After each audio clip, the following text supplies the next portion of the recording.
ఎప్పుడు వచ్చినామని కాదన్నయ్య, బుల్లెట్ దిగిందా లేదా అంటామే.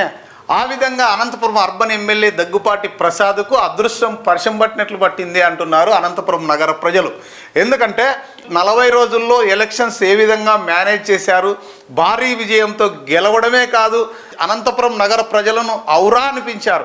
నిజంగా చెప్పాలంటే దగ్గుపాటి ప్రసాద్ అనే వ్యక్తి చాలా అదృష్టవంతుడు అని చాలామంది అనుకుంటుంటే మనం ఏమో అనుకున్నాం. కానీ ఎప్పటి నుంచో ఎంతోమంది ఎమ్మెల్యేలు వచ్చారు పోయారు, కానీ దగ్గుపాటి ప్రసాద్ గారు ఆయన ఇచ్చిన మాట ప్రకారం నిన్న అసెంబ్లీ సాక్షిగా డంప్ యార్డు సమస్యను లేవనెత్తడమే కాదు, ఖచ్చితంగా దానిపైన మంత్రి గారితో కూడా హామీ ఇప్పించుకున్నారు. అతి త్వరలో డంప్ యార్డుకు సమస్య పరిష్కారం కాబోతోంది అని మనకు ఒక నమ్మకం అయితే వచ్చింది. అసెంబ్లీ సాక్షిగా ఆయన మాట్లాడారు, దానిపైన మంత్రి కూడా వివరణ ఇచ్చారు.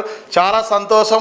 ఎన్నో రోజులుగా ఈ సమస్యకు చెక్ పడబోతోంది అని అంటున్నారు రాజకీయ విశ్లేషకులు. ఏది ఏమైనా దగ్గుపాటి ప్రసాద్ గారు చొరవ తీసుకొని, అయ్యా మాకు ఈ డంప్ యార్డు వల్ల చాలా సమస్యలు ఉన్నాయి, అక్కడ ఉన్న ప్రజలు కూడా నగరం విస్తరించింది, ఒకప్పుడు ఎక్కడో నగర శివారులో ఉన్న డంప్ యార్డు ఇప్పుడు అనంతపురం మధ్యలోకి వచ్చింది, చాలామంది ప్రజలకు దానివల్ల ఇబ్బంది కలుగుతోంది, రోగాలు వస్తున్నాయి, అలాగే నేషనల్ హైవే కూడా దగ్గర ఉండడం వల్ల ఆ పొగ మంచు మాదిరి ఆ పొగ ఎప్పుడైతే వస్తుందో దానివల్ల యాక్సిడెంట్లు అయ్యే అవకాశం కూడా ఉంది, తక్షణం దీన్ని తరలించాలి, కాబట్టి భూమి కేటాయించాలంటూ కూడా ఆయన అసెంబ్లీ సాక్షిగా అడిగారు. అలాగే దగ్గుపాటి ప్రసాద్ గారు ముందు చూపుగా ఈ సమ్మర్లో ఏ విధంగా వాటర్ సమస్య వస్తోంది, గత సంవత్సరం కూడా చూసాం మనం, మోటార్లు కాలిపోవడము, ఆ మోటార్ వచ్చేలోపు మళ్ళీ ఇంకో మోటార్ కాలిపోవడము, ఈ విధంగా ఎన్నో సమస్యలు జరిగినాయి. కానీ అలా జరగకూడదు అని ముందు చూపుతో మొన్న పిఏబిఆర్ డ్యామ్ కూడా అధికారులను వెంటబెట్టుకొని పిఏబిఆర్లో పోయి అక్కడ పరిశీలన చేసే మోటార్లు కావచ్చు, అక్కడ వాటర్ ఉన్న పంపులు కావచ్చు, ఇవన్నీ కూడా ఎప్పటికప్పుడు ముందు జాగ్రత్తగా అధికారులు వెంటబెట్టుకొని పరిశీలన చేసి నగర ప్రజలకు ఈ వేసవి కాలంలో నీటి ఎద్దడి రాకూడదు అని ముందు జాగ్రత్తగా తీసుకున్నారు ఈ అర్బన్ ఎమ్మెల్యే గారు. అలాగే ఈ రెండు పనులు ఇప్పుడు వాటర్ సమస్యకు లేకుండా చేశారు. అలాగే డంప్ యార్డు కనుక ఎప్పటి నుంచో ఉన్న సమస్య, డంప్ యార్డు తరలిస్తే నిజంగా కొన్ని వేల మందికి అక్కడ ఉన్న వాళ్ళకు ఉపశమనం కలుగుతుంది. వారందరూ కూడా నిజంగా చాలా సంతోషపడతారు. ఎందుకంటే ఆ నరక కూపం ఏ విధంగా ఉందో ఆ విధంగా ఆ డంప్ యార్డు సరౌండింగ్ ఉన్న ప్రజలు, ఆ కాలనీలందరూ కూడా చాలా ఇబ్బంది పడుతున్నారు. దీంతోపాటు ఇంకా 2029లో వచ్చే ఎలక్షన్స్ కంటే ముందే అనంతపురం నగరంలో అండర్ గ్రౌండ్ డ్రైనేజీ గనక తీసుకొస్తే ఇక అనంతపురం నగరానికి తిరుగు లేదు. అనంత సుందర అనంత అంటున్నామే, ఇప్పుడు నిజంగా అనంతపురం చెత్త అనంతపురం లాగా తయారైపోయిండేది. కానీ ఈ దగ్గుపాటి గారి హయాంలో, ప్రస్తుత అర్బన్ ఎమ్మెల్యే హయాంలో గనక ఈ డంప్ యార్డు తరలించడం, అండర్ గ్రౌండ్ డ్రైనేజీ ఈ 3 ఏళ్ళు 4 ఏళ్ళలో కనుక తీసుకొస్తే, అది కూడా తీసుకొచ్చి దాన్ని కూడా కంప్లీట్ చేస్తే దగ్గుపాటికి మరి రెండోసారి కూడా ఛాన్స్ ఖచ్చితంగా ఉంటుందని చెప్పాలి. దగ్గుపాటికి తిరుగుండదు, మళ్ళీ కూడా ఎమ్మెల్యే అభ్యర్థిగా బరిలో నిలబడిన ఇంతకంటే భారీ మెజారిటీతో గెలిచే అవకాశం ఉంది అని రాజకీయ విశ్లేషకులు అంటున్నారు. నిజంగా ప్రజలు ఈ 2 విషయాలు చాలు, వేరే ఏం అక్కర్లేదు. గతంలో తీసుకొచ్చిన ఆ రోడ్లు చూసాం, ఆ టవర్ క్లాస్ దగ్గర ఫ్లైఓవర్ కావచ్చు, ఆ రోడ్లు తప్ప వైఎస్ఆర్సీపీ ప్రభుత్వంలో నగరానికి చేసింది ఏమీ లేదు అనేది ప్రజలు అనుకుంటున్నారు.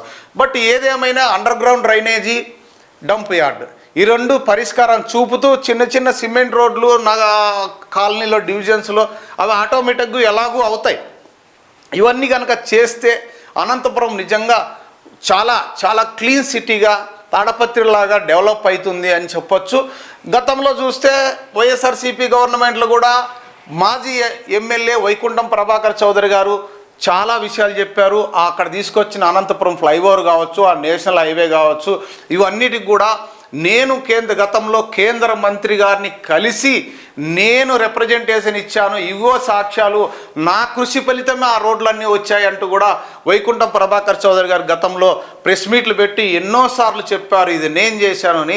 బట్ ఎవరు చేశారో ఏమో ప్రజలకు అవన్నీ అనవసరం, ఎవరు హయాంలో వచ్చింది అని సాధారణ ప్రజలు మాత్రం రోడ్లు వేసినది తెలుస్తుంది. కానీ కొంతమంది రాజకీయ విశ్లేషకులు, చదువుకున్న వాళ్ళకు మాత్రం ఎక్కడ ఏం జరుగుతుందనే ఐడియా మాత్రం వాళ్ళకు ఖచ్చితంగా ఉంటుంది. ఏది ఏమైనా ప్రజలకు మంచి చేస్తే ఎవరినైనా గుండెల్లో పెట్టుకుంటారు, లేదంటే అలా ఇసిరి పారేస్తారు అని చెప్పడానికి ఎన్నో ఉదాహరణలు ఉన్నాయి. మనం మాటల్లో చెప్పడం కాదు, చేతల్లో చేసి చూపించిన వారే నాయకుడు. చేతల్లో చేసిన నాయకునికే మళ్ళీ ప్రజలు పట్టం కడతారు అనేదానికి ఎన్నో ఉదాహరణలు ఉన్నాయి. దగ్గుపాటి ప్రసాద్ గారు కూడా ఈ అండర్ గ్రౌండ్ డ్రైనేజీ డంప్ యార్డుతో పాటు నగరాన్ని ఇప్పుడు ఆల్రెడీ నీటి ఎదుడు లేకుండా చేశారు, సమ్మర్లో కూడా చేస్తామని చెప్పారు.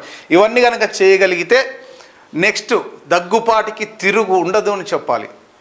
దగ్గుపాటి ప్రసాద్ గారు, మీరు ఫస్ట్ టైం అనుకుంటా 0.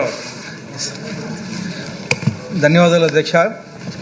ఈ శాసనసభలో తొలిసారిగా మాట్లాడడానికి అవకాశం ఇచ్చిన మీకు, అలాగే ఈ శాసనసభలోకి రావడానికి అవకాశం ఇచ్చిన గౌరవ ముఖ్యమంత్రులు నారా చంద్రబాబు నాయుడు గారికి, అలాగే ఐటీ విద్యాశాఖ మంత్రులు లోకేష్ అన్న గారికి, అనంతపురం నగర ప్రజలకు అందరికీ, నా తోటి శాసనసభ్యులకు అందరికీ నమస్కరిస్తూ, అధ్యక్ష, మా అనంతపురంలో ముఖ్యంగా గత 20 ఏళ్ళ నుంచి డంపింగ్ యార్డ్ సమస్య నెలకొంది అధ్యక్ష.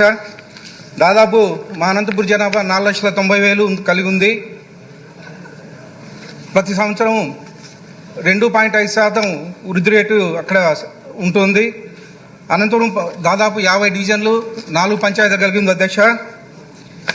గత ఎలక్షన్స్లో భాగంగా డంపింగ్ యార్డ్ని మేము తొలగిస్తామని చెప్పేసి చెప్పడం జరిగింది అధ్యక్ష.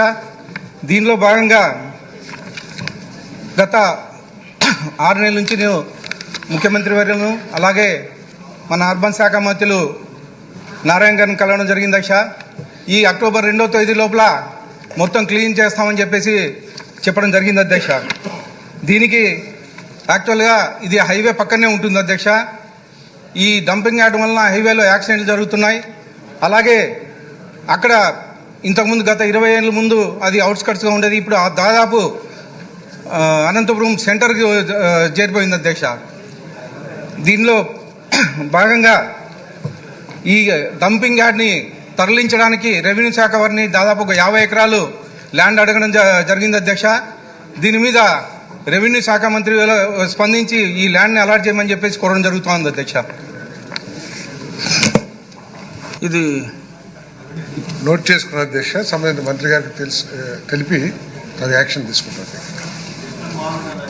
చాలా చక్కగా ఉంది. మీకు శాసనసభ తరపున ధన్యవాదాలు.